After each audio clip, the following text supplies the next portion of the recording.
Bapak Ibu Saudara, Shalom kepada kita semua. Kita persiapkan satu bacaan firman Tuhan untuk kita renungkan bersama pada pagi hari ini. Dari kitab Efesus pasalnya yang kelima, ayatnya yang ke-22 hingga ayatnya yang ke-33.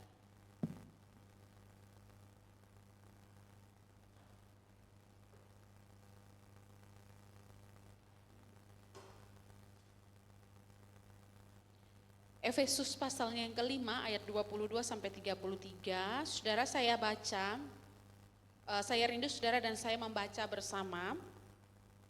Bagian ini ayatnya yang ke-22 dibacakan oleh kaum ibu-ibu. Ayatnya yang ke-23 dibacakan oleh kaum bapak-bapak. Ayatnya yang ke-24 dibacakan bersama-sama. Ayatnya yang ke-25 dibacakan oleh kaum bapak-bapak. Bisa ingat? Bisa ingat ya? Bisa ingat ya, saya ulangi. 22 ibu-ibu perempuan, 23 laki-laki bapak-bapak, 24 bersama-sama, 25 ayatnya yang ke-25 kaum bapak-bapak. Kemudian ayatnya yang ke-26 dan seterusnya saya akan melanjutkannya. Lembaga Alkitab Indonesia memberikan judul perikop ini, Kasih Kristus adalah dasar hidup suami istri. Silakan kaum perempuan.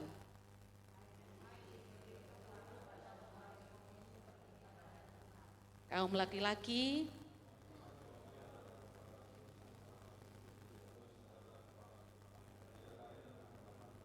Sama-sama.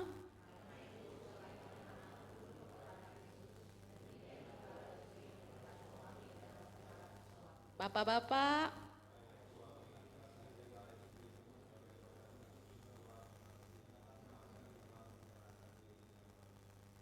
untuk menguduskannya sesudah ia menyucikannya dengan memandikannya dengan air dan firman, supaya dengan demikian ia menempatkan jemaat di hadapan dirinya dengan cemerlang tanpa cacat atau kerut atau yang serupa itu, tetapi supaya jemaat kudus dan tidak bercela. Demikian juga suami harus mengasihi istrinya sama seperti tubuhnya sendiri. Siapa yang mengasihi istrinya mengasihi dirinya sendiri. Sebab tidak pernah orang membenci tubuhnya sendiri, tetapi mengasuhnya dan merawatnya sama seperti Kristus terhadap jemaatnya. Karena kita adalah anggota tubuhnya, sebab itu laki-laki akan meninggalkan ayahnya dan ibunya dan bersatu dengan istrinya, sehingga keduanya itu menjadi satu daging. Rahasia ini besar, tetapi yang aku maksudkan ialah hubungan Kristus dan jemaat. Bagaimanapun juga bagi kamu masing-masing berlaku, kasihilah istrimu seperti dirimu sendiri, dan istri hendaklah menghormati suaminya. Saya rindu bacaan ayat 33, kita baca bersama-sama. 1, 2, 3. Bagaimanapun juga bagi kamu masing-masing berlaku, dan istri hendaklah menghormati suaminya. Demikian firman Tuhan. Bapak Ibu Saudara, sebagian besar yang hadir di tempat ini sudah berumah tangga. Yang belum berumah tangga boleh angkat tangan. Yang masih belum berumah tangga. Iya, oke. Sebagian besar saudara sudah berumah tangga. Tetapi saudara yang belum berumah tangga juga punya pengalaman hidup bersama dengan keluarga, bukan?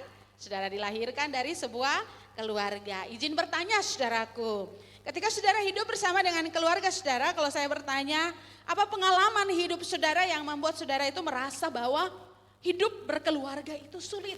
Gitu. Ada pengalaman seperti itu? Hidup dalam sebuah keluarga itu rasanya sulit gitu. Atau ada sebagian besar saudara akan mengatakan bahwa hidup dalam sebuah keluarga itu menyenangkan tapi ada sulitnya. Nah, gampang-gampang sulit orang bilang ya. Begitu. Jadi ada menyenangkannya juga tapi ada sulitnya. Ada sebagian besar orang akan berkata bahwa tentang sebuah kehidupan rumah tangga atau keluarga, biarkan berjalan seperti air mengalir. tanpa harus ada perencanaan, tanpa harus ada target pencapaian. Kalau pergumulan dihadapi, itu biasa, nanti akan hilang sendiri. Nanti muncul lagi, nanti hilang sendiri. Hidup itu bagai air yang mengalir, ikuti saja. Saudara setuju? Tidak ya? Setuju? Tidak, oke. Ada juga jenis orang yang mengatakan seperti ini. Yang namanya hidup berkeluarga, hidup berumah tangga harus dipersiapkan dengan baik. Harus direncanakan dengan baik. Harus bikin target-target pencapaian dengan baik. Misal kata, rencana mulai kapan menikah. Yang belum menikah, amin. Nah, misalnya yang belum menikah, rencana mulai kapan saya menikah? Setelah itu kalau saya sudah menikah, rencana mulai kapan? Saya mulai menabung untuk apa? Beli rumah, beli mobil, beli apa lagi? Cukup, pokoknya cukup. Ya, semuanya cukup. Cukup ada rumah, cukup ada mobil, cukup ada kartu kredit, cukup ada apa? Semua kategorinya cukup. Nah, pokoknya semua direncanakan dengan baik. Saudara setuju kalau seperti itu? Nah, saya yakin saudara setuju karena sebagian besar saudara akan mengangguk-angguk. Nah, menariknya saudara sekalian, dalam kehidupan berkeluarga memang kita diperhadapkan dengan kategori dua pilihan jenis orang-orang yang ada di dalam keluarga seperti itu.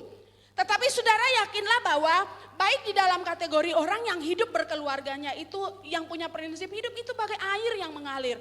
Atau orang yang dalam kategori berkeluarga hidup itu harus direncanakan, dipersiapkan. Tapi jauh lebih penting dari itu, saudara dan saya harus memahami bahwa setiap orang yang diizinkan Tuhan hidup dalam sebuah keluarga harus tahu persis apa yang menjadi peran dan tanggung jawabnya sebagai anak-anak Tuhan dalam keluarganya. Maka penting bagi saya dan saudara memperhatikan bagian firman Tuhan pada hari ini. Ada satu ketundukan kasih yang utuh kepada Kristus yang akan memberikan imbas bagaimana baik itu suami, istri, orang tua, anak, masing-masing dalam keluarga dimampukan untuk melakukan perannya dengan benar dalam keluarga. Dan kalau semua anggota keluarga itu sudah melakukan perannya dengan benar dalam keluarga, maka saya yakin saudara sekalian, mungkin yang tadi saudara bilang begini ya, hidup itu harus planning ini dan itu, tetapi ada perpaduan di dalamnya. Sudah, biarkan seperti air mengalir. Karena masing-masing sudah tahu porsinya, tanggung jawabnya, perannya dengan baik. Nah, maka saudara sekalian, bagian firman Tuhan yang saya dan saudara perhatikan bersama dari kitab Efesus pasal 5 ini pun berbicara kepada saya dan saudara tentang bagaimana setiap peran, tanggung jawab dari orang-orang yang hidup di dalam keluarga ini. Ada kata saling di dalamnya. Jadi bagian ini mau berbicara kepada saya dan saudara, bukan hanya tentang satu pribadi, kategori orang tertentu yang ada dalam keluarga yang melakukan perannya. Contoh kata, istri itu harus begini kepada suami, suami itu harus begini kepada istri. Tetapi bagian ini mau berbicara kepada saya dan saudara tentang ada saling ketundukan. Apa saja kategorinya? Yuk kita perhatikan bersama. Bagian pertama Alkitab katakan saling yang pertama dalam ketundukan itu adalah istri apa kepada suami? Apa saudara? Tanduk ya. Istri tunduk kepada suami. Nah, saudara perhatikan pernyataan Alkitab, pernyataan kalimat dalam Alkitab ini istri tunduk kepada suami. Ini adalah gambaran sesungguhnya tentang relasi yang harmonis yang terbangun dari kesadaran diri jemaat Tuhan kepada Kristus. Dan Rasul Paulus menggunakan relasi ini terkait dengan ketundukan istri kepada suami. Dan perhatikan saudaraku bahwa ketundukan ini didasarkan dalam segala kebenaran akan firman Tuhan. Karena di luar dari kebenaran firman Tuhan yang akan berlaku adalah tanduk. Nah, gitu. Jadi saya mau katakan kepada saudara terkait dengan poin ini bahwa ketika seorang istri tahu posisinya, tahu dirinya dalam pengenalan kepada Tuhan melalui kebenaran firman Tuhan, maka ketundukannya itu pun didasari berdasarkan Ketundukan dalam pengenalannya kepada Allah. Dan ini tidak berbicara saudara sekalian ya, bahwa dalam segala hal istri harus tunduk kepada suami. Pertanyaannya kepada saudara saya dan saudara adalah, apakah boleh istri tidak tunduk kepada suami? Apakah boleh istri tidak tunduk kepada suami, istri-istri? Jawabmu, apakah jawabmu? Takut nih ada suami di samping nih. Apakah boleh istri-istri tidak tunduk kepada suami? Boleh, wah boleh jawabannya kenapa? Karena emansipasi gitu ya, Hari Kartini kita baru lewat. Bukan hanya tentang emansipasi saudara sekalian. Tapi jauh lebih penting dari itu, firman Tuhan mau katakan bahwa ketundukan istri kepada suami itu berdasarkan kebenaran firman Tuhan. Jadi kalau hal-hal yang menyimpang dari kebenaran firman Tuhan, mendatangkan dosa, tidak memuliakan Tuhan, seorang istri tidak diwajibkan tunduk kepada suami. Ya, ada contoh saudara? Ada contoh saudara? Ya, kekurangan kebutuhan hidup, seorang suami memerintahkan istrinya untuk melakukan hal yang tidak senonoh. Terus dikatakan, kamu lihat tuh, kamu rajin gereja kan ya? Lihat tuh ya, kamu terus tunduk kepada suami. Boleh istrimu tunduk? Tidak. Karena itu mendatangkan dosa dan tidak memuliakan Tuhan. Sekali lagi, ketundukan seorang istri kepada suami berdasarkan nilai-nilai hidup benar dalam kebenaran firman Tuhan. Ya. Jadi saudara, suami-suami jangan pakai otoritasmu sebagai suami yang mendasari firman Tuhan ini terus mengklaim semua hal istri harus tunduk kepadamu ya. Yang kedua saudara sekalian, ya saling tunduk pada bagian ini adalah suami tahu posisinya mengasihi istri. Dan Rasul Paulus menggunakan kalimat ini dengan jelas. Penyataan kalimat kasih ini adalah tentang kasih agape saudara. Kasih tanpa syarat, kasih tanpa batas, kasih tanpa sebab akibat. Dan ini yang harus dilakukan oleh suami-suami bagi istrinya. Oh saya mencintai kamu, mengasihi kamu karena kamu cantik. Karena kamu pintar cari uang apalagi. Karena kamu pintar ngurus rumah tangga. Karena kamu pintar masak. Itu kasih sebab akibat. Saudara. Itu kasih sebab akibat. Tetapi firman Tuhan mau katakan bahwa suami mengasihi istrinya berdasarkan kasih agape ini, kasih tanpa sebab, tanpa akibat. Kasih kepada istri harus berdasarkan kasih Kristus. Bahkan Alkitab katakan gambaran kasih suami kepada istri ini seperti Kristus yang rela mengorbankan dirinya untukmu dan untuk saya, untuk penebusan dosa kita. Jadi bapak-bapak yang duduk dekat istrinya, Joel istrinya sebentar terus katakan, aku mengasihimu tanpa sebab akibat. Kan enak kan, lihatnya kan enak kan. Ini yang kedua saudara. Yang ketiga saudara, ada saling ketundukan, ini adalah ada ketaatan dan hormat saudara. Dan saya mengkaitkan bagian ini, saudara silakan lanjut pembacaan ini di Efesus 6 ayat 1 sampai 4. Ada peran, tanggung jawab, ya, kewajiban dari anggota keluarga yang lain yaitu anak-anak saudara. Dan ini menunjukkan sikap adil orang tua kepada anak juga saudara. Rasa hormat seorang anak kepada orang tua dan bagaimana perlakuan orang tua yang adil kepada anak-anaknya. Dan gambaran ini juga menunjukkan gambaran yang pasti tentang bagaimana kasih Allah melalui orang tua. Yang bukan hanya mendekankan tentang pendisiplinan, konsekuensi, tetapi bagaimana memperhatikan, tidak menimbulkan dosa, bagaimana mendukung anak-anaknya terus bertumbuh dalam pengenalan yang sungguh kepada Kristus. Saudara, adakah anak-anak yang berkata, papa saya tidak layak untuk saya kasihi? Ada saudara. Kenapa? Papa saya pemabuk dan dia tidak pantas untuk saya kasihi. Ada saudara.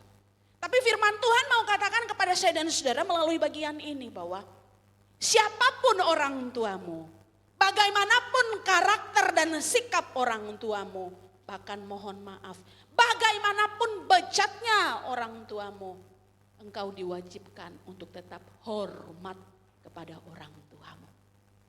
Engkau tidak punya hak untuk menghakimi, mengadili dia. karena dia tetap orang tuamu. Maka hari ini saudara sekalian, saya dan saudara diizinkan untuk ada 2 penekanan kasih penting yang firman Tuhan mau tegaskan bagi saya dan saudara. Yang pertama, kasih dalam hubungan suami istri. Dan ini tercermin melalui beberapa poin penting kepada saya dan saudara melalui penjelasan pada bagian ini mulai dari ayat 25 sampai dengan ayatnya yang ke-30. Kalau saudara perhatikan, kasih dalam hubungan suami istri ini dibangun. Yang pertama saudara, ada karakteristik penting dalam kasih hubungan suami istri ini. Kasih yang penuh pengorbanan saudara. Berkorban untuk pasangan. Dan saudara perhatikan, kita baca dan perhatikan ayat 25. Ya, hai suami, kasihilah istrimu sebagaimana Kristus telah mengasihi jemaat dan telah menyerahkan dirinya. Penegasannya ada pada menyerahkan dirinya untuk pengampunan dosa dunia. Dan gambaran ini menjadi penegasan para suami-suami, dengarkanlah bagian ini dengan jelas bahwa kasihmu kepada istrimu adalah kasih yang berkorban. Bukan kasih untuk mendapatkan timbal balik. Nah, biasanya saudara contoh ya, ada suami kalau kerja pulang capek begitu ya. Terus dia melihat istrinya belum masak, kemudian dia bilang begini nih, kau ini tidak tahu diri ya. Saya sudah kerja capek-capek, benar-benar banting tulang, benar-benar sudah bawa uang semua. Tapi kau tidak bisa masak yang enak. Apa sih susahnya kau hanya menyediakan makanan yang enak untuk saya? Ada saudara, saya berharap tidak ada di jemaat Tuhan. Karena jemaat kita ini baik-baik semua ya, amin ya. Ada juga kah jenis suami-suami yang menuntut lebih? Saya sudah korbankan ini itu kepadamu, apa yang kau berikan kepadaku? Saudara, itu bukan kasih yang berkorban. Seorang suami akan menunjukkan kasih penuh pengorbanan karena dia meneladani kasih Kristus yang berkorban untuk pasangannya, untuk anggota keluarganya. Yang kedua, dalam hubungan suami istri ada kasih yang menyucikan, saudara sekalian. Makanya penegasan pada bagian ini firman Tuhan itu memurnikan, menyucikan. Dan ini menjadi gambaran yang pasti dalam hubungan suami istri tentang menjaga kekudusan di dalam pernikahan hubungan suami istri. Tidak ada alasan apapun bagi seorang suami mengatakan bahwa karena di rumah tidak mendapatkan diisi begini, maka di luar cari begitu. Tidak ada saudara. Karena di rumah tidak terpenuhi begini, maka cari yang lain yang begitu. Tidak ada saudara. Karena kasih dalam hubungan suami istri adalah kasih yang menyucikan. Kasih yang menjaga kekudusan itu. Kasih yang bertanggung jawab kepada Kristus dalam kekudusan pernikahan. Kasih dalam hubungan suami istri juga adalah kasih yang memberi perhatian dan memelihara saudara. Saudara, awal saudara menikah dalam usia muda, hubungan yang dibangun di dalam hubungan suami istri didasari dengan percintaan yang begitu kuat, saudara. Harus diakui bahwa kecintaan antara suami dan istri di awal pernikahan itu didasari dengan itu. Tapi izinkan saya bertanya, setelah saudara melewati waktu kurang lebih 20 tahun pernikahan. Ada saudara yang sudah lebih dari 20 tahun? Banyak ya. 20 tahun pernikahan. Apakah saudara masih mengatakan bahwa pernikahan saya masih dalam menggebu-gebunya cinta yang menggairah? Masih saudara? Cinta yang menggebu-gebu di awal pernikahan itu berangsur-angsurnya waktu diubah menjadi kasih. Kasih yang saling membutuhkan. Nah, ini penegasannya. Maka tidak ada alasan orang bilang begini, oh karena saya udah tidak mencintai dia, makanya saya mau bercerai. Saudara, semua hubungan suami istri akan mengalami fase itu. Banyak penulis buku-buku hubungan suami istri menerangkan bagian itu dengan sangat baik. Hubungan yang berawal dalam pernikahan dengan gairah cinta yang menggebu-gebu, tetapi berangsur-angsur waktu akan berubah menjadi hubungan kasih yang saling membutuhkan. Dan itu butuh apa saudara? Butuh saling memelihara. Butuh dipelihara saudara. Tidak ada orang yang datang-datang bisa mengenal pasangannya dengan baik dari ujung kaki sampai ujung rambut kalau dia tidak memelihara kasih yang utuh itu dalam hubungan suami istri. Butuh saling peduli, butuh saling peka, butuh saling memperhatikan. Saudara bisa bayangkan seorang suami kalau rambutnya panjang sudah sampai ke telinga seperti ini saja sudah tidak nyamannya minta ampun bukan? Dia akan mencukurnya, merapikannya, breoknya biarin sampai panjang segini ya, mulai gatel dan sebagainya, dia akan mencukurnya. Ketika saudara memperhatikan dirimu, merawat dirimu seperti itu, hal yang sama juga bagi seorang suami wajib melakukannya bagi istrimu. Inilah kasih yang saling membutuhkan, saling memelihara. Suatu waktu saudara, ada seorang istri teman saya, dia posting fotonya di story WA-nya. Saya pikir kakinya siapa saudara sekalian, kakinya naik seperti ini begitu ya, dengan kuku yang kuteks penuh, panjang saudara. Di kaki yang kuteks penuh dan kuku yang panjang itu saudara, ada tangan sosok laki-laki yang sedang memegang gunting kuku dan sedang mengguntingnya. Saya ganggu, lagi pedicure di mana Bu? Jawabannya, biasa Bu Pen, kami lagi pedicure di rumah sama suami. Oh indah sekali saudara. Itu hal sederhana saudara. Sesederhana itu kita menjaga, kita memelihara, kita peka, kita peduli dalam relasi hubungan kasih yang harus dijaga dalam saling membutuhkan. Maka saudara ayo bangun itu, memberi perhatian, memelihara. Kemudian saudara, di ayat 30 dan 31 juga menjelaskan. Dalam kasih hubungan suami istri, ada kasih yang tidak terusakkan. Dalam pengertian, apapun itu ketika seorang suami dan istri hidup berumah tangga tetap terikat dalam lingkup hubungan keluarga besar lainnya. Meskipun relasi yang terikat sangat dekat sekalipun tidak menjadi alasan untuk seorang atau sepasang suami istri itu akhirnya berantem. Karena ada batasan pasti. Tidak boleh terusakan. Walaupun mertua, walaupun mama kandung, walaupun kakak kandung, walaupun ipar kandung-kandung, semua kandung-kandung pun tidak ada yang boleh dan tidak ada yang punya hak untuk masuk lebih jauh dalam hubungan suami istri. Ada batasannya. Ketika seorang sudah menikah, dia punya batasan privasi itu. Meskipun itu adalah orang tua kandungnya sendiri. Maka Alkitab katakan di ayatnya yang ke-31 saudara perhatikan.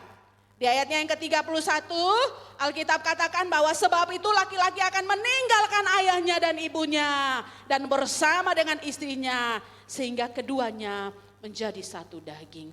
Pemisahan dari keluarga asal itu bukan hanya asal pindah rumah, pindah tempat tinggal, pilih apartemen yang nyaman, bukan saudara.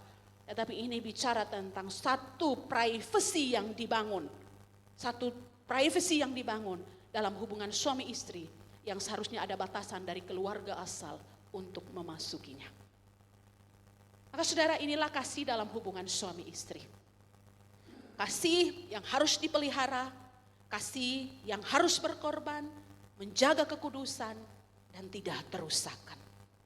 Kemudian saudara, poin kasih yang kedua yang menjadi penekanan bagi kita pada hari ini juga adalah kasih dalam hubungan orang tua dan anak saudara. Terkait dengan orang tua dan anak ini sekali lagi saya mengajak saudara memperhatikan pasal 6 ayat 1 sampai 4 saudara.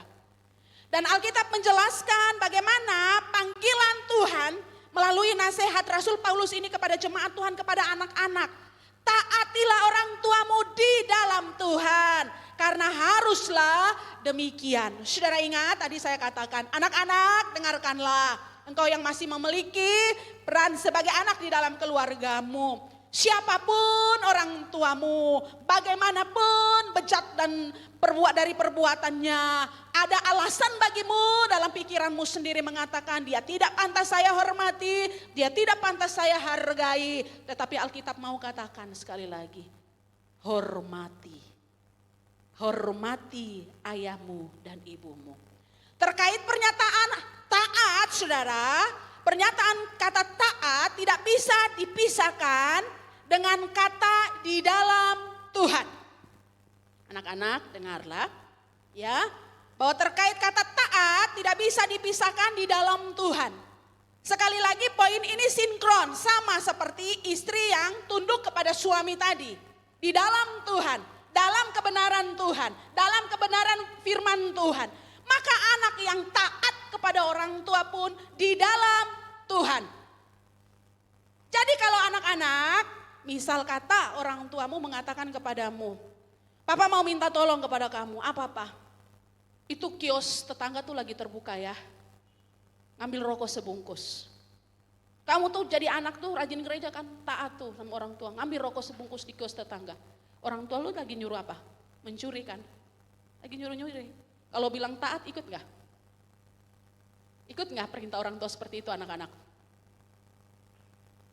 Maka penegasan bagian ini harus di dalam Tuhan. Sehingga engkau mampu membedakan hal-hal di dalam Tuhan yang sesuai kebenaran firman Tuhan, yang memuliakan Tuhan dan tidak mendatangkan dosa. Engkau dicelikan pikiranmu untuk mampu membedakan apakah hal itu benar atau tidak sesuai perintah firman Tuhan. Tetapi terkait poin hormatmu kepadanya, meskipun dia berlaku kasar kepadamu, meskipun dia menyuruh engkau melakukan hal yang tidak benar, respekmu kepadanya harus tetap. Karena dia orang tuamu yang melahirkan engkau.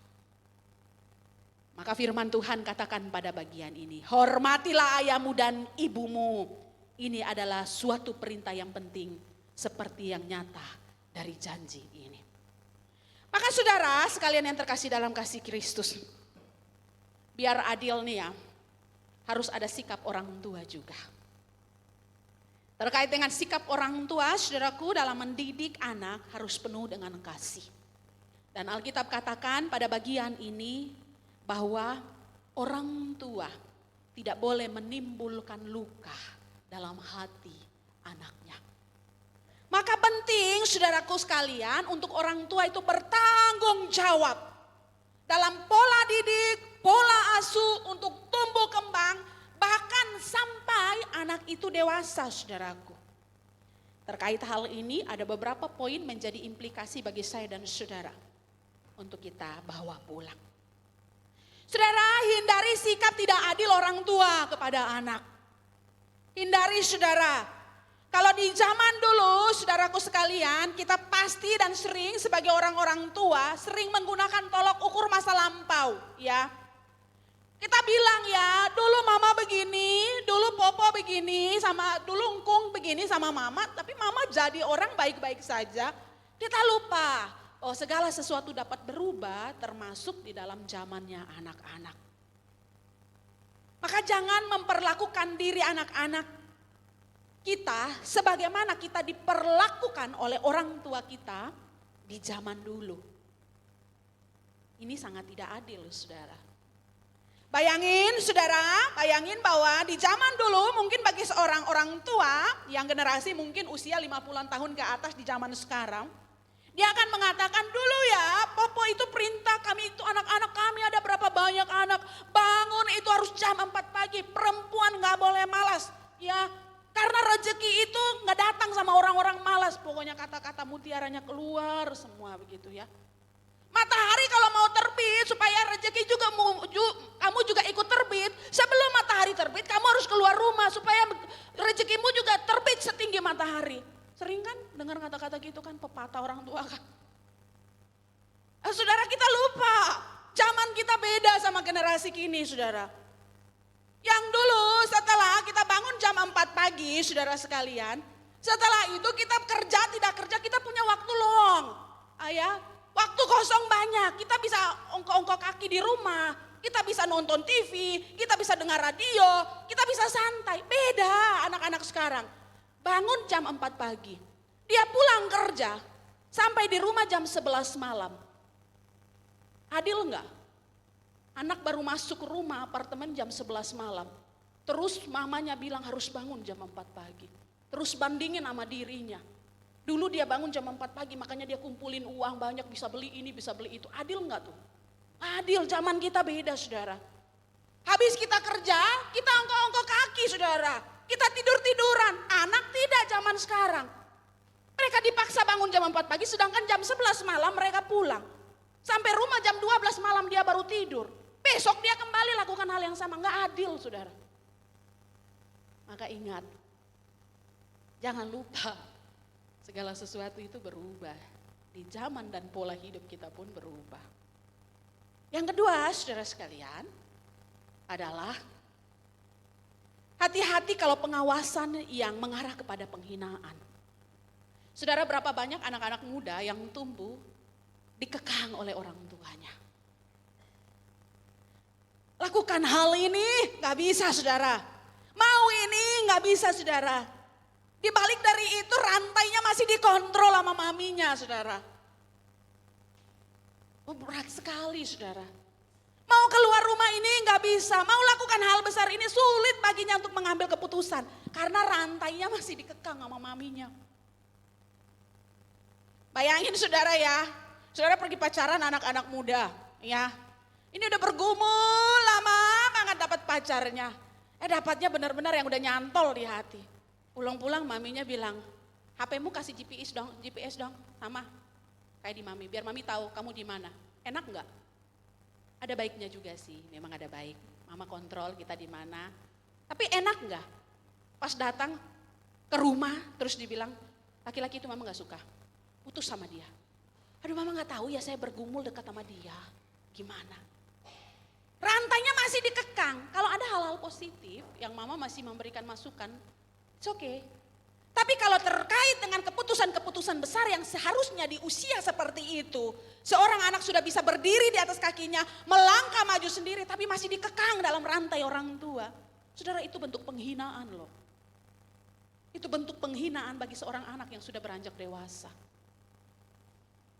Maka saudara, sebagai orang tua kadang-kadang kita harus mengoreksi diri saudara. Apakah setiap sikap yang kita lakukan, yang kita katakan bahwa itu kasih tulus kepada anak-anak sudah sesuai atau tidak? Tepat atau tidak? Dan yang ketiga, saudaraku sekalian, kita lupa mengutarakan kata-kata yang membesarkan hati. Berapa banyak anak-anak yang bertumbuh bahkan sudah dewasa pun, dia kehilangan kepercayaan diri. Karena apa? Mamanya itu mulutnya setajam silet. Setajam silet. Terngiang betul. Saudara, saya mau katakan bahwa seorang pribadi merasa sangat sakit hati dan terluka. Faktor penentu dari luar oke ada. Tetapi faktor penentu dari keluarga dan orang terdekat itu sangat besar. Dan luka terbesar dari seorang pribadi itu disebabkan rata-rata dari orang-orang terdekatnya. Maka hati-hati saudara. Wah, kadang-kadang kita mengatakan, dia mah anak saya, dia udah tahu kok. Lu kan udah tahu, mama kan gitu. Mama mah ngomong habis ya habis. Enggak kok, mama gak ingat-ingat lagi, lu aja yang baper. Dia gak tahu berapa banyak anak-anak terluka karena kata-kata kita. Yang gak tahu berapa banyak anak-anak yang terngiang-ngiang dalam pikirannya mengingat nasihat orang tuanya yang bagi saya sangat kejam. Walaupun nasihat. Verbal abuse saudara sering terjadi dalam keluarga. Dan tanpa kita sadari untuk kita mengubahnya. Dan itu berdampak bagi kepribadian anak-anak kita. Saudara, hindari sikap tidak adil ini saudara. Hindari sikap tidak adil ini. Biarkan anak-anak kita bertumbuh dengan sehat. Kalaupun saudara punya anak-anak yang sudah dewasa dan saudara menyadari bahwa hal ini perlu saudara rubah, ayo bicarakan. Karena itu berdampak bagaimana ia mengambil keputusan untuk melangkah maju, untuk mengambil keputusan besar atau tidak. terngiang-ngiang dalam pikirannya dari kata-kata papi dan maminya. Saudara sekalian yang terkasih dalam kasih Kristus, saya menutup perenungan pada hari ini, khotbah pada hari ini, dengan pengalaman seorang pelukis, seniman ternama dunia, Benjamin Weiss, ya saudara. Saudara, Benjamin Weiss adalah seorang sosok figur pribadi yang dari masa kecilnya terlalu bandelnya minta ampun menurut standar mamanya. Mamanya tahu anak ini sangat aktif, sangat bandel anak-anak. Suatu hari mamanya mau ke pasar. Sebelum ke pasar karena mamanya sudah tahu anak ini bandel banget, maka mamanya menasehati dan mengingatkan, Benjamin, tolong rumah jangan diberantakin. Ya, sampai mama pulang dari pasar, tolong rumahnya tetap rapi, jangan berantakin. Dia pergi ke pasar. Saudara pulang sampai di rumah, saudara sekalian, mamanya menemukan bahwa kertas yang ditumpuk mamanya di ruang tengah, di kamar, bahkan ruang selasar itu semua di atas meja, semua kertas itu berserakan di dalam rumah penuh. Setelah dicari tahu ternyata Benjamin Weiss menggunakan kertas-kertas itu. Dia pergi di area dapur, dia melihat ada sekaleng cat bersama dengan kuasnya, ya. Dia ambil itu, setiap kertas itu dia turunin, dia coret-coret, dia tidak puas, tidak suka, dia buang. Coret-coret semua kertas, baik kertas bekas, kertas baru, semua dia gunakan. Dia coret-coret, dia buang, dia coret dan rumah begitu sangat berantakan. Bukan hanya kertas tetapi cat dan lain sebagainya. Saudara bayangkan sebagai seorang ibu-ibu, kalau ketemu anak yang menurut kita bandel seperti itu, apa yang akan saudara lakukan ketika hal itu saudara lihat? Teriakkah? Teriakkah? Berdoakah? Oh Tuhan ampuni saya Tuhan. Saya harus berdoa. Tengkingkah? Atau gimana? Kira-kira sudah dikasih tahu berulang-ulang, tapi gak ikut, malah lebih parah begitu ya. Berantakan rumahnya. Nah itu yang dilakukan mamanya Benjamin Weiss. Ketika itu dia marah habis-habisan. Tapi sambil ngedumel, sambil marah, dia rapiin tuh kertasnya satu persatu. Helayan-helayan kertas itu dia ambil. Dan di situ dia baru menyadari. Oh ternyata kertas yang berserakan, berantakan ini di dalamnya terlihat lukisan-lukisan, gambar-gambar yang coba dilakukan oleh seorang anak kecil. Di situ dia baru menyadari bahwa anaknya ini dalam kebandelannya ini ada potensi besar. Saudara tahu ketika dia sadar bahwa di balik kertas-kertas itu ada coretan-coretan yang mengandung potensi besar. Mamanya mengambil sang Benjamin yang sudah ketakutan tadi. Merangkul dia. Mengecupkan sebuah kecupan di keningnya. Dan mengatakan, sorry ya, mama gak nyadar sebelumnya. Dan saudara, Benjamin Weiss bertumbuh menjadi seorang pelukis seniman pertama dunia pada waktu itu. Dan dia mengatakan, ciuman ibuku menjadikan aku seorang pelukis. Saudara, bagian ini mau saya katakan kepada saudara bahwa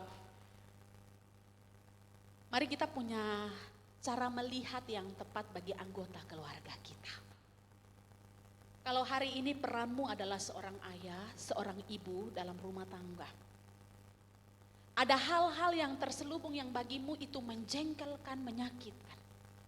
Mungkin di situ Tuhan sedang mengizinkan kamu melihat dengan cara yang berbeda tentang potensi kebaikan. Seperti pengalaman Mama Benjamin Weiss tadi. Dan saya juga mau bilang kepada saudara, mungkin sebagian besar saudara adalah guru-guru sekolah minggu di sini. Saudara mungkin adalah seorang guru mata pelajaran tertentu di sekolah. Ingatlah bahwa bagian ini juga mau bicara tentang inilah pola asuh, pola didik. Bagaimana kita tidak menekankan tentang disiplin, konsekuensi.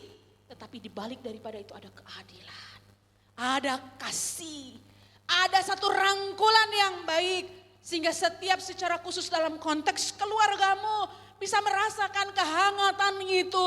Karena kamu punya cara yang tepat menanggapinya, cara yang tepat melihatnya. Saudara, kalau hari ini saudara datang dengan pergumulan tertentu terkait dengan hal rumah tanggamu, keluargamu, ingat firman Tuhan ini. Kristus pusat rumah tangga. Dia memanggil saya dan saudara dengan peran kita masing-masing. Mari kita hidupi itu, lakukan itu. Sebagai suami, sebagai istri, sebagai orang tua, sebagai anak. Lakukan itu. Dan tempatkan dia pusar dalam kehidupan rumah tanggamu.